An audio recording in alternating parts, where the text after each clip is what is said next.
Olá, somos o Grupo 2 da disciplina de Políticas de Saúde e Planejamento da Faculdade de Medicina do UFMG e abordaremos o tema hesitação vacinal. E esses são os integrantes do nosso grupo. O sucesso do Programa Nacional de Imunizações do Brasil tem vivenciado um grande desafio com relação às coberturas vacinais infantis, que tem apresentado queda. Diversos aspectos estão relacionados, mas certamente a hesitação vacinal vem se fortalecendo como uma das principais preocupações. Mas o que é a hesitação vacinal? O conceito de hesitação vacinal foi criado pela OMS em 2014 e se refere ao atraso na aceitação ou à recusa em vacinar-se, apesar da disponibilidade de serviços de imunização. Esse fenômeno comportamental é bastante complexo em relação aos seus determinantes, que envolvem aspectos culturais, sociais e econômicos, e varia ao longo do tempo, do local e dos tipos de vacinas. O termo foi cunhado pelo Grupo SAGE, formado após a organização perceber o declínio das coberturas em vários países a partir de 2009. Ele criou o modelo dos 3 Cs, que engloba confiança, conveniência e complacência para medir o nível de hesitação vacinal em 140 países. Com o tempo, incluiu mais 2 Cs, comunicação e contexto entre as causas da hesitação. A confiança é sobre a eficácia e a segurança das vacinas, o sistema de saúde que as fornece e as motivações dos gestores para recomendá-las. A complacência resulta da baixa percepção de risco de contrair a doença, de forma que a vacina não seria considerada necessária. A conveniência considera a disponibilidade física, disposição para pagar, acessibilidade geográfica, capacidade de compreensão e acesso à informação em saúde. A comunicação está relacionada com a necessidade de mensagens claras e compreensíveis, as quais deverão ser fonte de informações confiáveis para amigos e familiares. Por fim, o contexto considera que compreender as preocupações específicas de cada comunidade faz parte das estratégias de vacinação para alcançar elevadas coberturas vacinais. Deve-se adaptar a comunicação e os serviços para atender às necessidades e culturas locais. A pesquisa Confiança nas Vacinas e Hesitação em Vacinar no Brasil, publicada em 2018, enquadrinhou os motivos da hesitação vacinal no país no período. As razões mais comuns foram questões de confiança, 41,4%, eficácia e segurança das vacinas, em torno de 25,5%, e preocupações com os eventos adversos, 23,6%.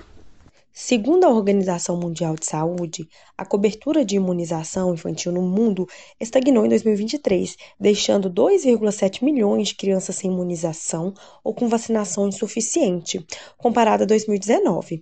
Um levantamento do Ministério da Saúde sobre a cobertura vacinal no Brasil entre 2015 e 2021 mostrou que os índices chegaram a 97% em 2015, mas caíram para 75% em 2020.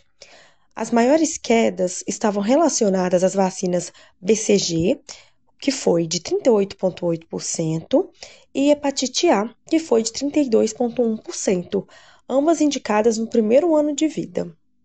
Com a disseminação do uso da internet no Brasil após 2010, sobretudo pela popularização dos smartphones, o conteúdo anti-vacina atingiu cada vez mais pessoas por adotar um tom emotivo e carregado de pânico.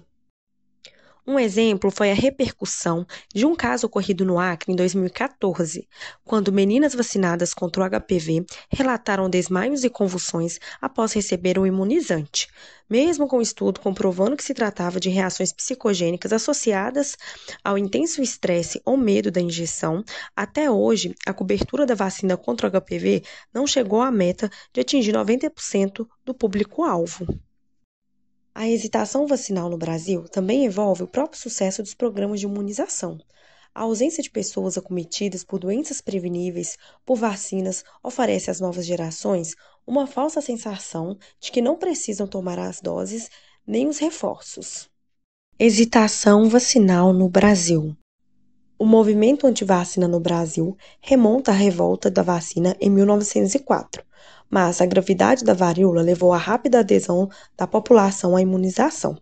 Desde os anos de 1990, o país manteve altas coberturas vacinais, impulsionadas pelo fortalecimento do PNI, avanços na produção de vacinas e nas campanhas eficazes e estratégias de comunicações inclusivas. No entanto, a partir de 2015, a hesitação vacinal cresceu e as coberturas começaram a cair, resultando no retorno do sarampo. O Brasil perdeu o certificado de país livre da doença em 2019, após sucessivas epidemias. O ano de 2019 também foi marcado por um triste índice. Pela primeira vez em 25 anos, o Brasil não atingiu a meta de imunizar 90% do público-alvo de nenhuma das 15 vacinas indicadas no calendário básico do Ministério da Saúde. Esse estrago foi feito, dentre outros fatores, por um estudo fraudulento publicado em 1998 na revista médica The Lancet, que associava a vacina tríplice viral ao autismo em crianças. Isso aumentou a desconfiança em relação aos imunizantes, em uma escala sem precedentes, e mesmo sendo desmentido em 2004 e retirado da revista, infelizmente tem reverberações até os dias atuais. Covid-19, a disseminação de fake news sobre vacinas no Brasil foi agravada pelo apoio institucional do próprio governo. A partir de 2020, a hesitação vacinal se intensificou, inclusive com autorizações legais em alguns estados para não vacinar crianças. A desvalorização da gravidade da doença e a desinformação atingiram até profissionais de saúde, levando alguns médicos a não recomendarem a vacina, apesar de sua eficácia e segurança comprovadas. Consequências da hesitação vacinal. A hesitação vacinal tem levado ao aumento de epidemias de doenças imunopreveníveis, como sarampo e coqueluche, e ameaça o retorno da poliomielite em áreas onde já havia sido eliminada. Na Europa, foram registrados mais de 41 mil casos de sarampo apenas nos primeiros 8 meses de 2018. Nos Estados Unidos, muitos dos infectados não estavam vacinados por escolha. A hesitação vacinal também contribui para o ressurgimento da coqueluche, somando-se à perda de imunidade ao longo do tempo. Então, como lidar com a hesitação vacinal no Brasil? Revisões sistemáticas concluíram que não há evidências fortes para recomendar intervenções específicas. De modo geral, a maioria das intervenções possuía mais do que um componente e se sobressaíram aquelas dirigidas ao aumento de conhecimento, como estratégias de comunicação, mídia, mobilização social, instrumentos informativos para profissionais de saúde. Podemos citar também intervenções baseadas em incentivos não financeiros e de estratégia de agendamento e convocação para vacinação direcionadas à população-alvo.